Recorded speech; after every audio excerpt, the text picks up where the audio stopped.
Hey everybody, John here. I've been wanting to do this for a while. I thought it'd be interesting to go through my illustrator's pictures because if you write a book, well, I shouldn't say this happens for everybody because I've only written one book in my life, one children's book, but one children's book.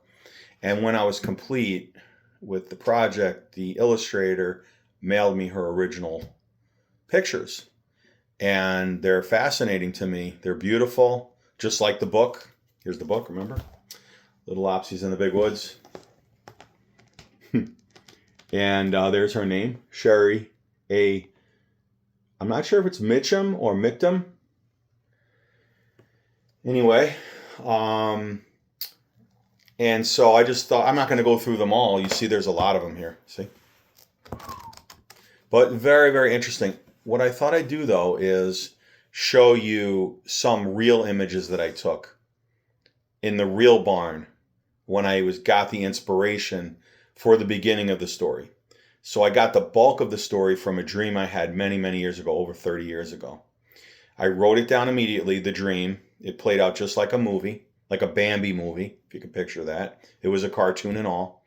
I wrote it down, but I really didn't have the intro. Not really, I just didn't.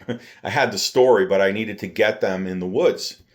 And I just didn't know how. And I had started a few years ago, my wife encouraged me to start writing and putting it together to create the book. You know, ultimately, I would love this to be a movie, just like it played out in my dream. I feel like that would be complete. It's really not a goal for any kind of financial gain or anything like that. It's just kind of completing what I believe God gave me in a dream.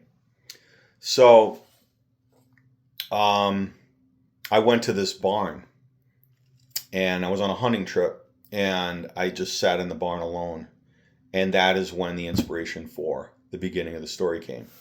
So I'll explain that in a minute. But anyway, I just thought you might be interested in this. I mean, this is like for anybody, maybe a new artist or maybe you're an author. Now, I didn't see these. I didn't handle these until the complete project was over. She mailed them to me along with the disc, slip drive with the book in it. But we did send it to the publisher, of course. So I don't know, it's just very, very cool. Now this is the cover of the book, right? But it's so cool to see on paper because drawing is not my thing. So to me, it's very, very awesome and beautiful just to see it up close. And this is in order if you got the book. This is the second page. There's little Ruthie chasing the butterfly out of the rabbit hole and some squirrels there. Very cool.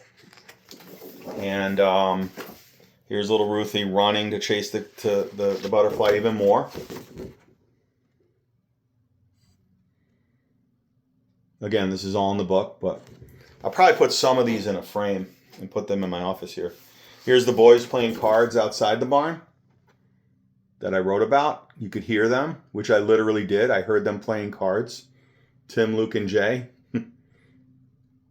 And there's the barn.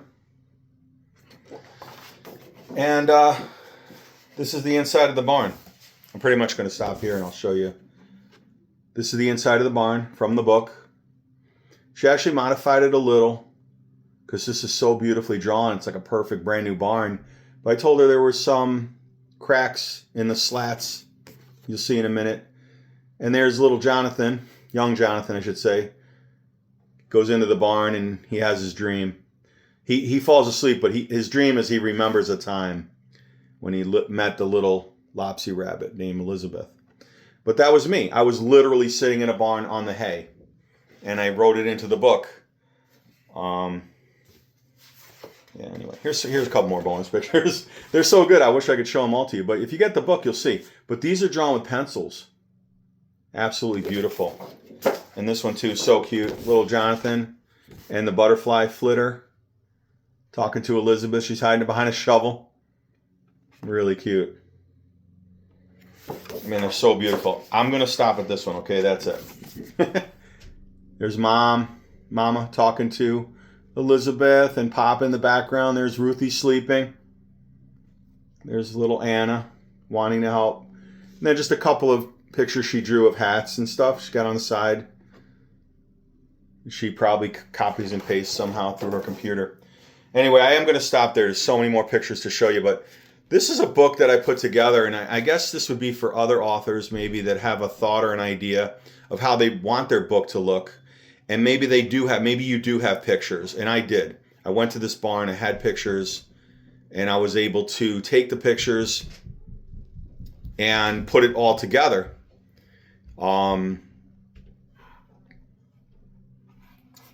And so, I'm sorry, I'm getting distracted. And I went to Shutterfly. I think this was Shutterfly or something. But there's so many companies out there. You know, you could put a book together, and I did. And I kind of wrote some things in it, like here. It was an unusually warm fall day at the old barn down at Jocelyn's farm. That's like the beginning of the book. But there's a picture of the literally real barn that I stayed in. And I took pictures so I would always remember them. And I put it in a little book form. And I formatted it a little. Sorry, I'll just do it this way. Jonathan's favorite spot in the old barn as he lay on the hay. And, you know, my name is John. My real son's name is Jonathan. He's the little boy in the story. Now, my little son, really, Jonathan, didn't do this. I did it. But, you know, that's what we get. Creative license, right? And I put all my kids in the book. But there it is. There it is. Now I'm going to show you another beautiful picture in a minute. Here's a couple other shots of the barn. There's me. There's my book. There's the kind of like a canvas blanket I sat on. I put it onto the hay. Those other things were all there. Okay, here is an amazing shot, man. This is what kept me entertained for hours. I just sat there and thought, fell asleep a little, woke up, wrote a little. If you know, you know. It's an awesome, awesome time to be alone, to think, and to get creative. Just think about things. I like to write, so I write it down. I got a journal. But if you notice, the slats are broken apart and the light is shining through. And so picture at every point of the day as the sun goes up or down, how the light would change inside that barn and eventually would make the barn look different inside. And I try to explain that in the book. It was just like it was like a work of art. I know the barn is man-made, but the light moving just would have the angles, and the rays would go in different directions, and they'd spotlight different things, and so your eyes would move. And so for 5 or 10 minutes, you'd be looking at something over here, and then it would change, and it would be over here, and then it'd be up there, and it'd be over here. And it just kept moving as the sun moved. So it was absolutely beautiful. And I wanted to portray that in the book through writing. And I did have Sherry, you know, change it up a little bit, and she did. And I just wanted to illustrate how beautiful it is. And I guess I do want to encourage you, if you have a barn, maybe you grew up on a farm, and I didn't. You know, I grew up in Long Island, in the suburbs, and didn't get to many barns or farms at all until I moved to the country up here in Western New York and got into some barns. And I know if you grew up on one, you probably like, that's the place where I gotta, you know, throw hay around or bring the cows in, or the cattle, or whatever, you know, the horses and whatnot, chickens. And maybe you kind of don't appreciate it, but it is a place that you could sit and meditate. This one had no animals, so it was easy to think. I wasn't hearing anything that was distracting me. You know, so it was just a wonderful, wonderful place, a beautiful place. There's more of that. And again, pictures can't do justice. Like when you take a picture of a sunset or, you know, a park or waterfall, man, never does justice. Always beautiful at the beach or wherever you're at. Same thing here. There's the outside of the barn. Okay. It looks like pretty normal from the outside, but it's actually got these slats that are spread apart where the light is coming through. And there's another shot, and another shot. Again, doesn't it look cool? Now imagine in person, it's just bright coming through. That's where the bird would perch. And I wrote the bird into the story. It's pretty good. It looks like a split screen, like I know what I'm doing. Now the professionals do split screens. And that's about it. And that was the outside, which was nice. Obviously, that's in the morning. And just wanted to show you a couple more things.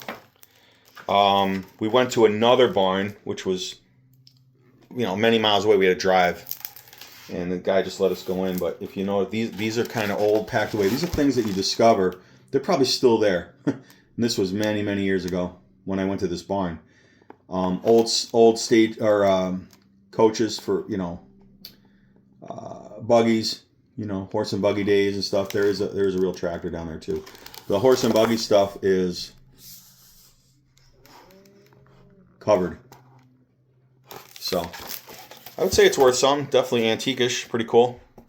Of course, I wrote this is the place where Jonathan meditates on God's creation. And that is literally where I sat. And you can see the light on the left-hand side here. It's coming through a window, which you can't see.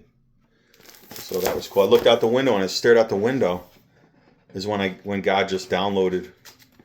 So awesome. God is so awesome. And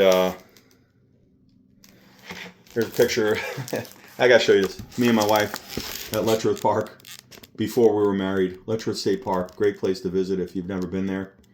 Kind of nearby, about an hour from where I live. And yeah, see, it was my book, so I just threw it in there.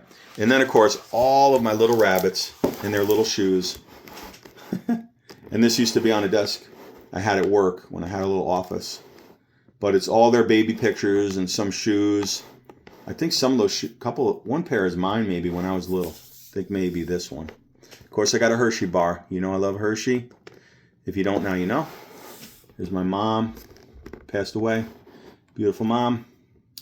And just all the kids and stuff. So anyway, there you have it. So hope you enjoyed that little tour. It was beautiful time. And I'm sure I don't have to tell many writers, but maybe I do. Maybe you're getting stumped or having some kind of blockage. Think about going to a special place, whatever's special to you, and writing. Mark Twain, he used to go to a place over here in Western New York and write in his sister-in-law's gazebo. It was out in the field, and then you'd look into the fields. And they moved that gazebo. They got it and moved it to a college, I think near oh boy. Oh man, it's the place where It's a Wonderful Life was named after. Not Bedford Falls, but oh my gosh, Seneca Falls. So I went to it and I sat in it. It was pretty cool. So anyway, that's that, and hope you enjoyed the video, and hope you enjoyed the book. You got any comments? Let me know. God bless you, everybody.